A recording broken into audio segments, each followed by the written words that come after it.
बोल मेरे श्री गुरु महाराज की जय। बोले साचे दरबार की जय। बोलो श्री नगरी निवासी भगवान की जय। बोलो श्री परमहंस महाराज की जय। बोलो श्री निजातम भगवान की जय। बोलो सच्ची सरकार की। बोलो श्री स्वामी जी महाराज की जय। भाई आज 5वें दिन की ये प्रभात फेरी आप सुंदर सुंदर भजनों से बड़ा ही आनंद ले रहे थे और अभी सत्संग के माध्यम से मैं भी बड़े गौर से सुन रही थी। छोटे छोटे सूत्र और अपने ही जीवन की घटनाएं, क्योंकि बचपन से ही हजूर महाराज श्री की चरण शरण में आ गए। सेवा में दरबार की सेवा भी करनी, पढ़ाई भी करनी और उसके साथ साथ जीवन को भी चलाया, सबको बताया। लेकिन गुरु दरबार में एक रस अपनी सेवा में समर्पित रहे और उसके बाद सदगुरु ने, इष्ट देव ने, चाहे जिस भी रूप में अपना रंग, सेवा निष्फल नहीं गई। गुरु कभी रखते नहीं है, उन्होंने अपने रंग में रंग दिया। और जैसे सूत्रों में उन्होंने कहा, मैं कोई नहीं मानता। हमने हजूर महाराज जी को देखा, वो अपनी गलती चाहे हो या ना हो झट मान लेते थे। किसी का भी कसूर अपने ऊपर ले लेते पूरे दरबार में, कोई बात नहीं। किसी गुरु भाई से भी हुई है ना, कहते कोई नहीं, माफ कर दो, मैं माफी मांगता हूं। उनके शिष्य भी तो वैसे ही होंगे ना, अपनी मैं को उन्होंने मान लिया। कितना सुंदर कहा, देखो बकरा मैं करदा, नीवा होने का नाम ना लेंदा, ताइयों लेंदी खल। क्या हाल होता है, सारे नतीजे हमारे सामने। कहते कुछ समझ जाओ। वो तो इशारे में समझाते हैं संत महापुरुष। दूसरी बात उन्होंने क्या कही कि मदन लाल खुराना जी गए, झट आ गए, परिस्थितियां बन गई ऐसी। क्यों? क्योंकि किसी शायर ने कवाली बोली थी, जिसे चाहा दर पे बुला लिया, जिसे चाहा अपना बना लिया, ये बड़े कर्म के फैसले, ये बड़े नसीब की। ऐसे नहीं हो सकता। सदगुरु की शरण के दर पे आना, फिर चौकट से लौट जाना है, इसमें भी कोई राज। तो वो हमें क्या कहते हैं कि तुमने क्या करना है, तुमने क्या करना है। ये जीवन की राह ही तो, जीवन की कला सीखने के लिए ही तो ये सत्संग बने हैं। ये तो और बड़े ट्रेनिंग सेंटर है, जो कुछ मर्जी सीख लो। जिम भी खुले हैं, डांस बार भी खुले हुए हैं, धुआं वाले बार भी खुले हुए हैं, बड़ा कुछ है। जाते हैं बच्चे वहां पे, क्योंकि सीधा रास्ता नहीं मिलता ना। सत्संग में बच्चे आए तो उन्हें सीधी राह मिल जाती। महापुरुष तो इशारों इशारों में बहुत कुछ बांट देते हैं। लेने वाला उसमें से चुन के ले लेता है, नहीं तो खाली हाथ घर को चला जाता है। तो हमारे दादा गुरुदेव श्री परमहंस जी के पास एक, मैं सिरफिरा भी नहीं कहूंगी, बड़े ही विद्वान एक न्यायाधीश थे मथुरा के, उनके साथी। वो श्री गुरु महाराज जी के चरणों में आ गए, दादा गुरुदेव भगवान जी की, और आकर कहने लगे कि महाराज, सारा पूजा पाठ तो आप कर ही लेते हो, फिर आप हर बार हमें क्यों कहते हो पूजा करो, भजन करो, सेवा करो, हमें क्यों करते हो, हमें बख्श दो ना। ऐसे भी होते लोग। ये सवाल कर दिया, हमें बख्श दो, आप कर लेते हो ना।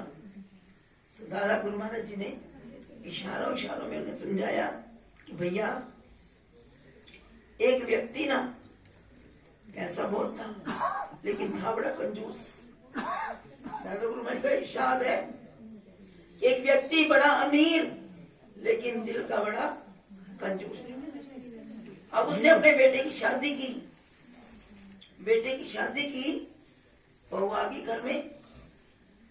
अब देखा कंजूस के घर में हाल भी तो ऐसा ही होगा ना, बेटी को खाने के लिए भी थोड़ा तरसना पड़ता, भाई लिमिट में, संयम में खाओ।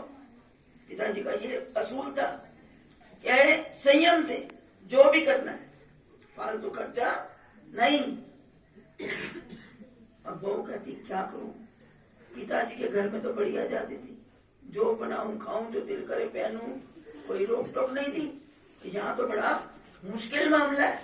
अब उसने क्या किया, ये कब के इरशाद है, आज की स्थिति के नहीं, कितने साल पहले।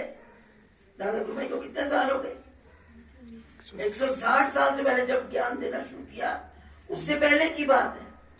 180 वर्ष तो अवतरण दिवस है ना, 180वां। जब वो अवस्था थी तब के इरशाद लिखे में, क्योंकि उन्होंने तो सबसे पहले ही, ये साइंस अब हमें नजर आ रही है सामने, उन्होंने सब कुछ लिख दिया। ऋषि मुनि कैसे हड्डियां जोड़ देते थे, सारी कलाएं उन्होंने लिख दी थी।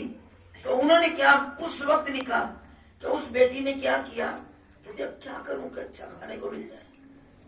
तो देखा पिताजी मेरे सिर में बड़ी दर्द है, बड़ी दर्द है, उनका कोई अच्छा माल, कोई ताकत की चीज मिल जाएगी खाने को, बढ़िया देंगे। अब पिताजी ने कहा भी इसको अच्छा भोजन दो, कोई दवाई जो खाते हो वो ले लो।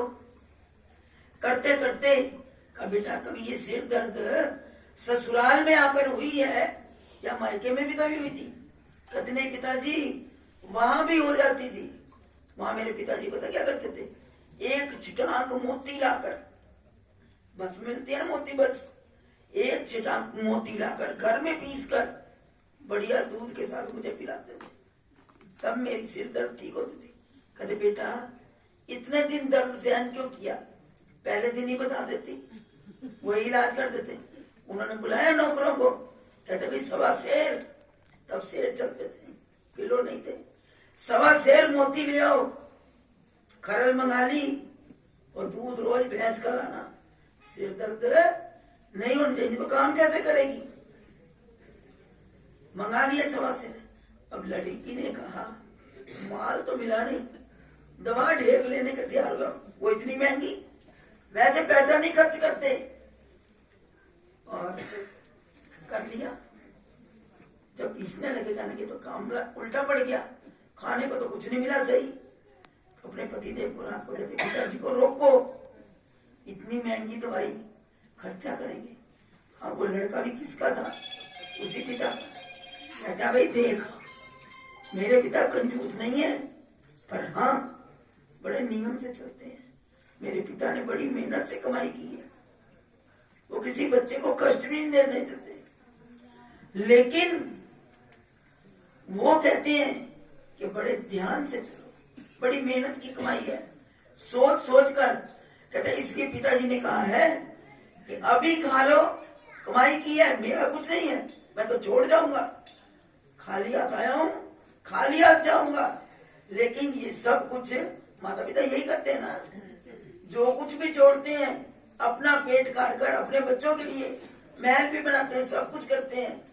तो उन्होंने सीख क्या दी, कहा बेटा तेरे अंदर जो भाव चल रहे हैं ना, चाहे तो ये कमाई मैंने कुछ नहीं बरतना, हम तो फिर भी खत्म हो जाएगी ना। अभी हमारा शरीर इस अवस्था में भी हष्ट-पुष्ट है, हम मेहनत करेंगे फिर पैसा कमा लेंगे, लेकिन जो बैठ के खाना जानता है ना, वो कमा नहीं सकता। तो इसलिए इसको चाहे एक बार में खा लो, खाना ही है ना। कहते संयम से जियोगे तो उम्र लंबी होगी, अगर संयम से जियोगे नहीं तुम्हारी उम्र बीमारी में ही कटेगी, क्योंकि ध्यान ही खाने में, ज्यादा खाने से क्या होता है, कई बीमारियां होती। तो इसलिए उन्होंने कहा संयमित जीवन जियो। तो वो इरशाद उनका बेटा भजन भी तुझे करना पड़ेगा, थोड़ा थोड़ा करता रहेगा तू जीवन में सुखी रहेगा। हम वो करना नहीं चाहते। दादा गुरु ने इरशाद के द्वारा समझा दिया कि भाई हम तो मेहनत फिर भी कर लेंगे, मेहनत करके अपना परिवार भी पाल लेंगे, बच्चों को भी पाल लेंगे, उच्च शिक्षा भी दे देंगे, लेकिन ये धन बड़ी मुश्किल से कमाया हुआ, इसको एक बार में उड़ाना है तो उड़ा दो, नहीं तो बड़ा सोच विचार कर कमाना बड़ा आसान है, लेकिन उसको संभालना बड़ा मुश्किल है। तो ये जीवन हमें मिला है।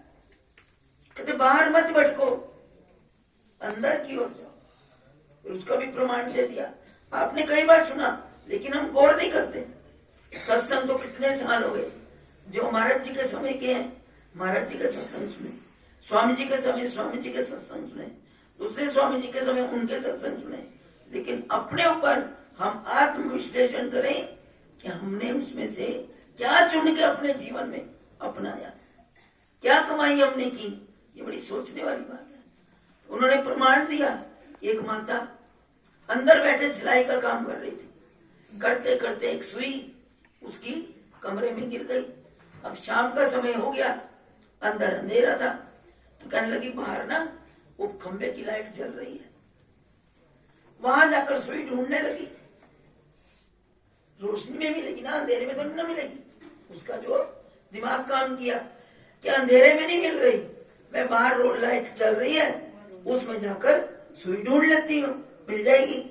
जब बड़ी देर होगी, भटक रही थी, कहाँ मिलेगी। एक पुरोहित जी, पंडित जी वहां से निकले, तो पंडित जी ने कहा माता बुजुर्ग, अंधेरे में इतनी सी लाइट में क्या ढूंढ रही हो।